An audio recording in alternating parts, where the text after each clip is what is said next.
Did you know today was studio day? Neither did I. Saw it on my calendar. Don't know what it means.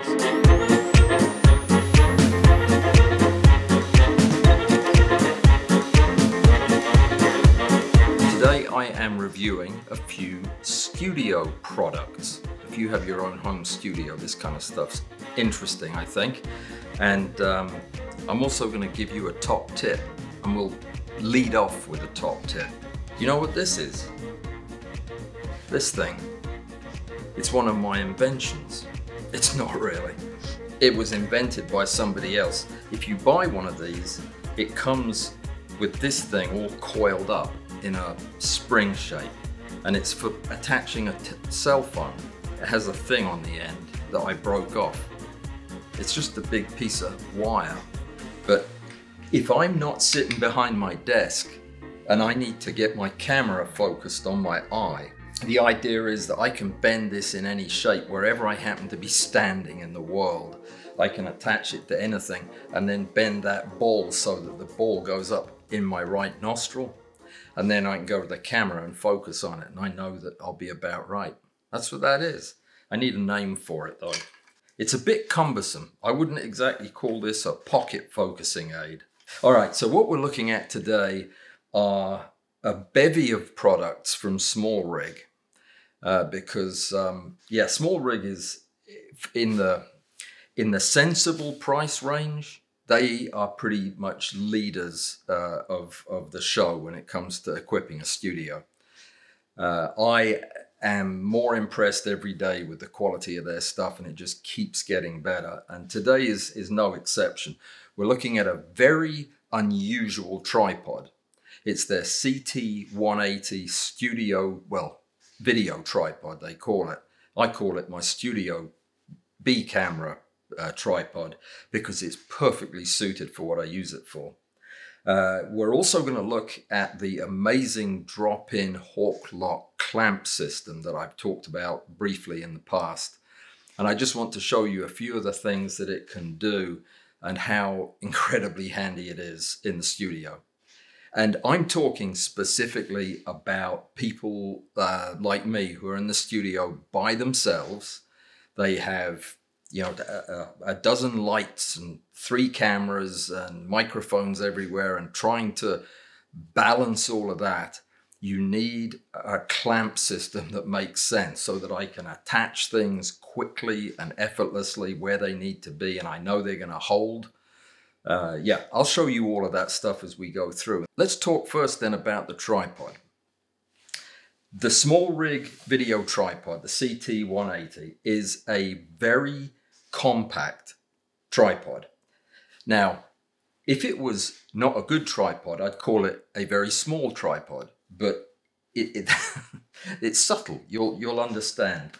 This is not the kind of tripod that I would take up into the mountains with my D850.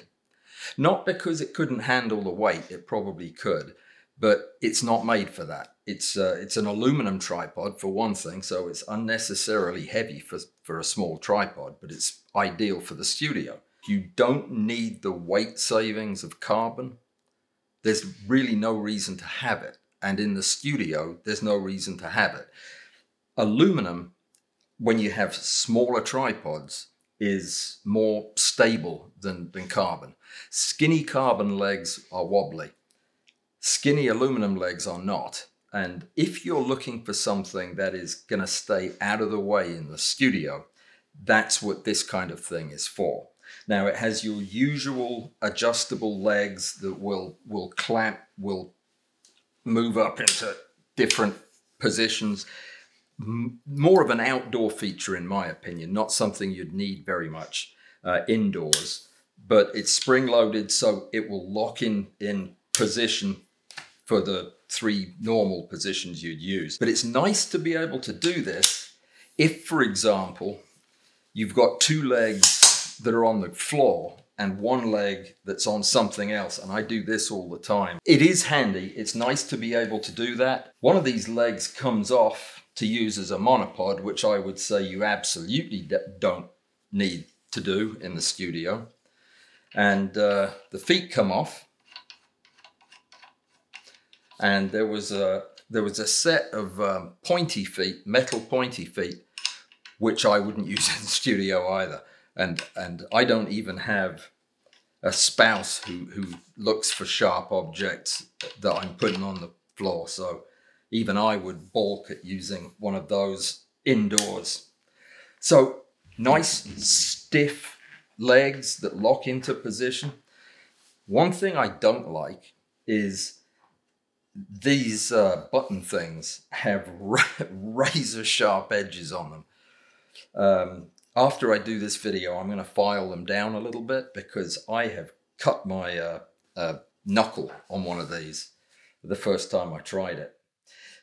It's got a nifty little wrist strap. Again, if you were walking around in the woods with it, this would be handy to keep track of it. Don't really need that much in a studio. The thing is compact. It folds down to 16 inches or so, which is great if you're putting it in a backpack. But if you're using it in the studio like I am, it's going to stay set up most of the time. It'll give you about 60 inches of height, maybe 70 inches of height. But again, you don't need that. To get that amount of height, you've got the legs extended all the way and you've got the center post up to here, which, you know, I'm not sure why you would ever want to do that. You're usually going to use your tripod with the center post down and with your legs 2/3 of the way extended. That's probably where it's most stable. Now, the head itself is designed as a very, very compact fluid head. And of course, the reason you have this is so that you can make nice, smooth pans. And that is really a nice feature to have. And of course, it has it in the tilting direction too. Same thing, very smooth action. See that? I like that. That's nice. That's not something you would commonly find in the backup studio tripod that most of us have. Most of us have a ball head. If we're lucky, we have a 3-way geared head, but you may have seen some of my videos where I've tried to do panning with a gear head. It doesn't work because your wrist only turns so far before you have to pause and go back around again. Not so with this. You've got these smooth, complete motions. But there's a problem with it too. And I'd be remiss if I didn't explain this. If you don't pay attention to what you're doing and you have your button at the back locked, that's the tensioner for the panning, and then you try to pan left, you may feel like you're panning left, but what you're actually doing is unscrewing the head of the tripod. And you don't have to unscrew it very far. It's not that many turns before the tripod head is off. Now, it took less turns when I did it. Oh yeah, well, it was probably already off. So you don't want that to happen with a camera on it. So definitely, if you're going to be using one of these, and if you're going to have somebody who may be new to this kind of thing in the studio helping you, explain to them. pan to the right or double check your lock. It doesn't matter how tight you tighten it, because if you're trying to pan, it will unlock it. So I keep the bottom one kind of just loose enough that it'll turn with a little bit of pressure. Now there's some play here at the bottom that tends to creep in when I do a lot of panning, and I've been playing with this a lot. If I do a lot of left and right panning, this top lock loosens, which you want to do when you're trying to raise the center post, but you want it to stay locked when you're not. Now, that's user error because I know better and I still was doing it. Surprisingly rigid center post, this does not give a whole lot of vibration. It's on a wooden floor right now, but I have never quite understood how tripod makers think you're supposed to tighten that bottom one, because the human hand has bits called fingers that get in the way of you know, that. Nobody cares, do they? Okay, well, it's a thing to me.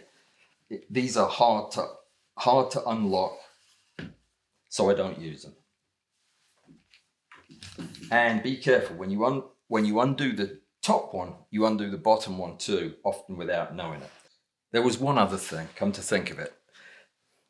Understand that I am vigorously supporting this tripod as a really cool tool in the studio, but it's also a good outdoor video tripod for people who have smaller equipment, who want to pack away a small tripod, but still want decent height to use the thing. Now, I would not use this.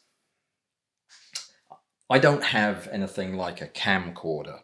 I would probably use a camcorder on it if I had one, or a small video recorder.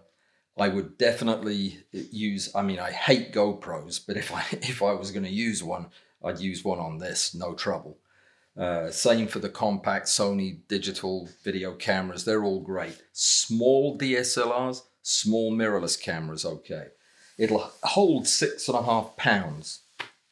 And yeah, it'll easily hold 6.5 pounds. I wouldn't put a big heavy camera on it, not outdoors.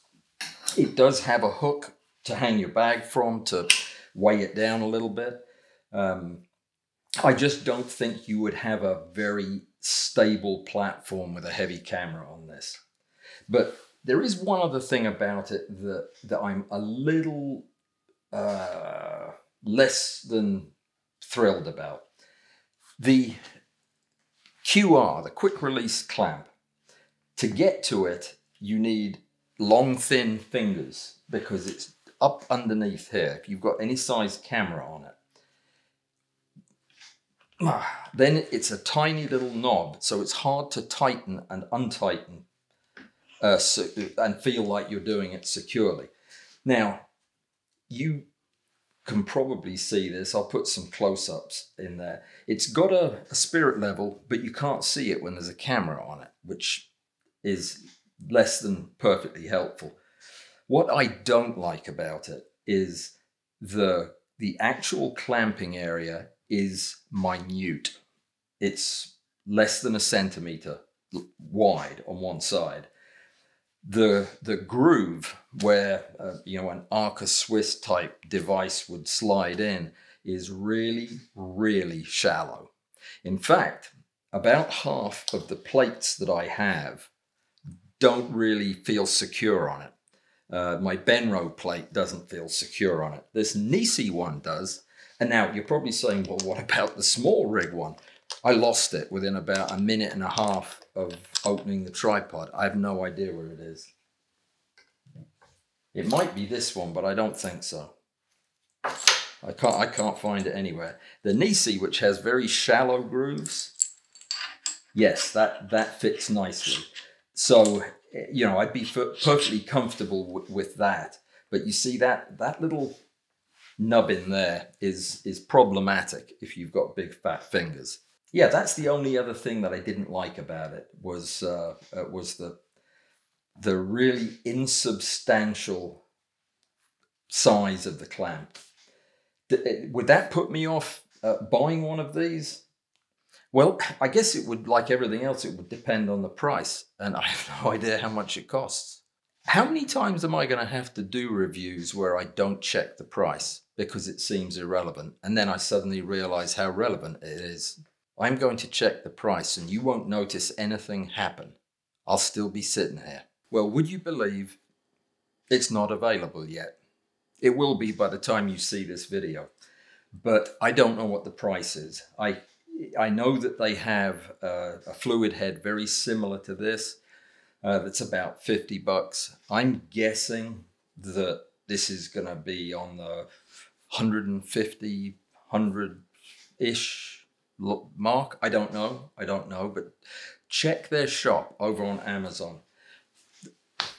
I know it seems like I was just gone for a second, but whenever I go onto their website and start looking through the products that SmallRig has, It is a magnetic rabbit hole, if such a thing exists. They have got so many cool gadgets for the studio and for the field. I just love it. So I don't know.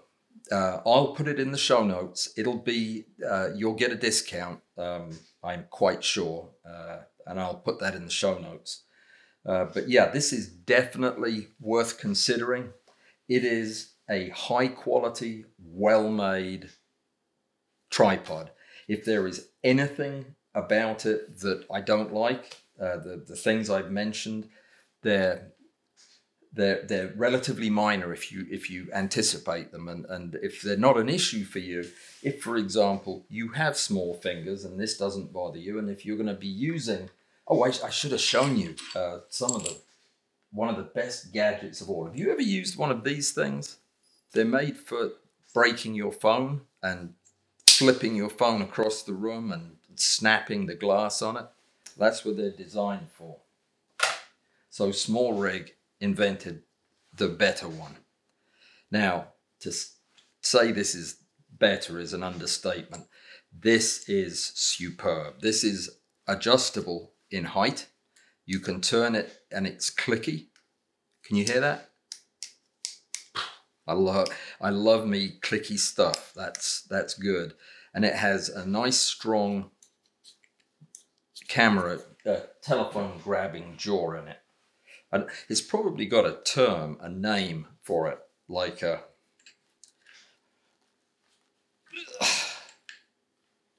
reflexo bar or something, but that's it.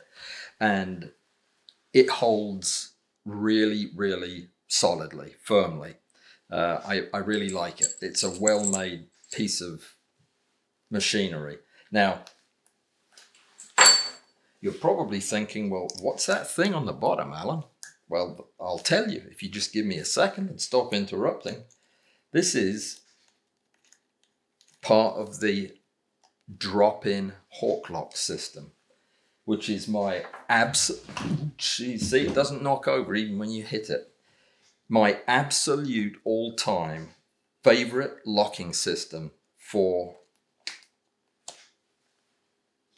studio equipment and clamps. Let me explain. While I do, I will attach said nubbin. No, I was going to put it on the tripod, wasn't I? Just chat amongst yourselves. This phone thing has a standard 1/4-20 in the bottom, which is the same screw that everything in the world has on it. You just put it anywhere on your quick release plate, probably pointed in some direction or other. And then whatever plate you're using, preferably the one that comes with it if you can not lose it, like I do. On it goes, tighten it down, and then you've got a really nice phone tripod holder thing so that you can position your phone any way you want it, and you can have access to these very professional moves with a phone. Nice idea. Nice idea. The same, I'm reluctant to say this, but the same goes for the GoPro. If you have one of these things, well, look, my GoPro's already got a nubbin on the bottom of it because it never is far away from a drop-in HawkLock. The HawkLocks come on all of their standard bendy arms and clamps. I use them on straight bendy arms, on bendy arms, and the double ball head clamps. I'm probably going to get in trouble for not knowing the proper names for these things, but I think you know what I'm talking about. And then, of course, you can, if you have a nubbin on it, it can go straight onto whatever clamp you're using.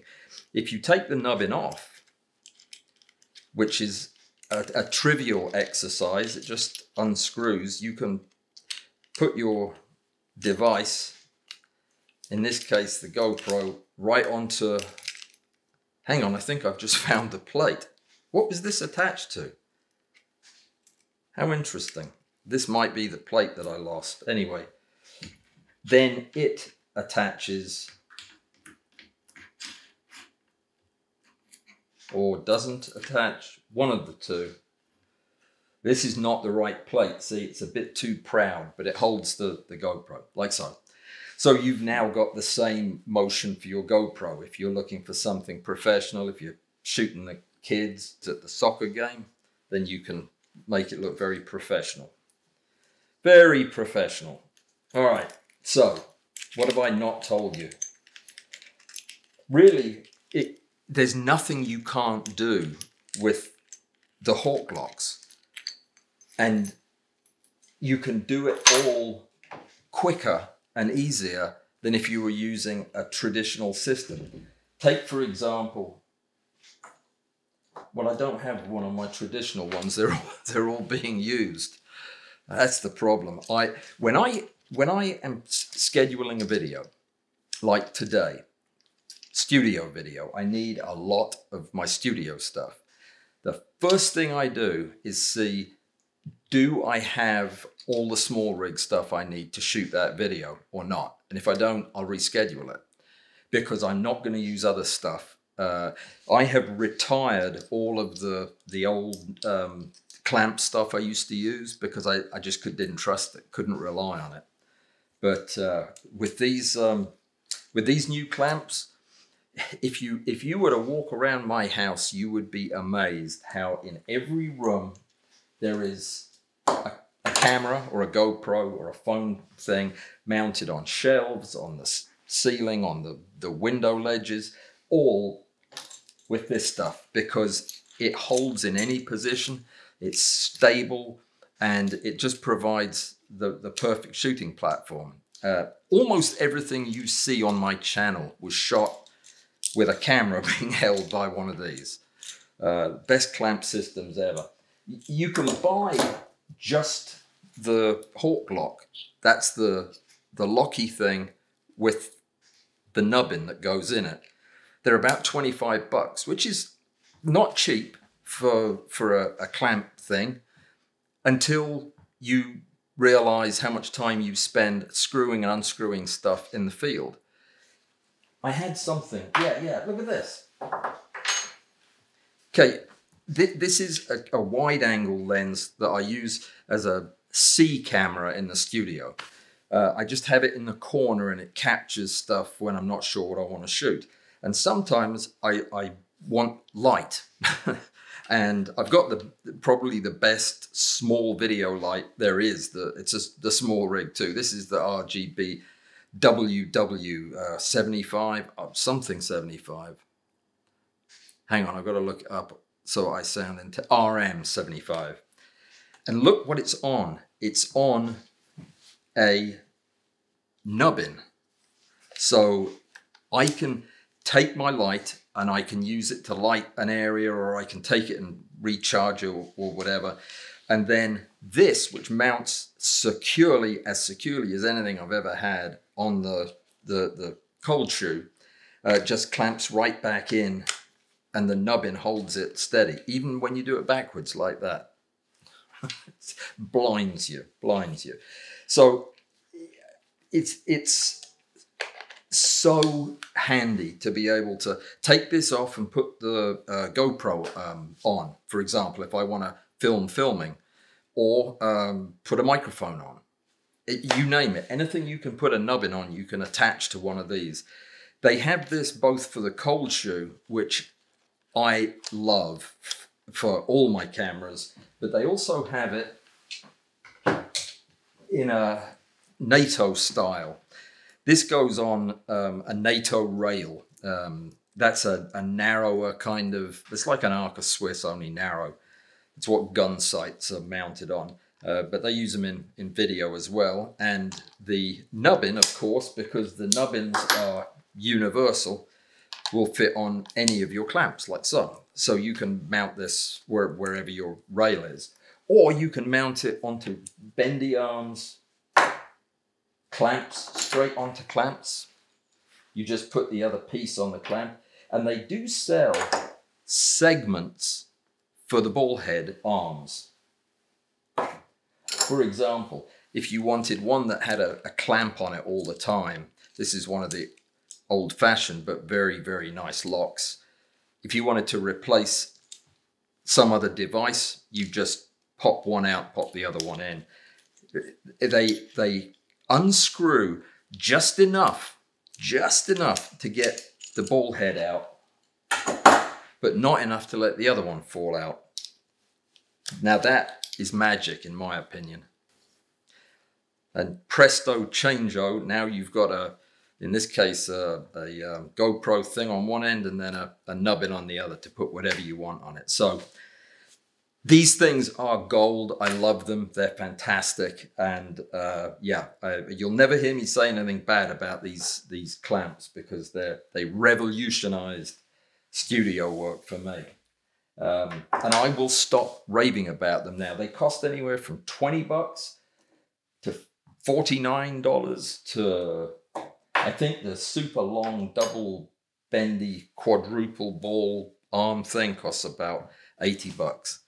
But if you're putting $1,000 field monitor on your camera, get something that you can trust and rely on.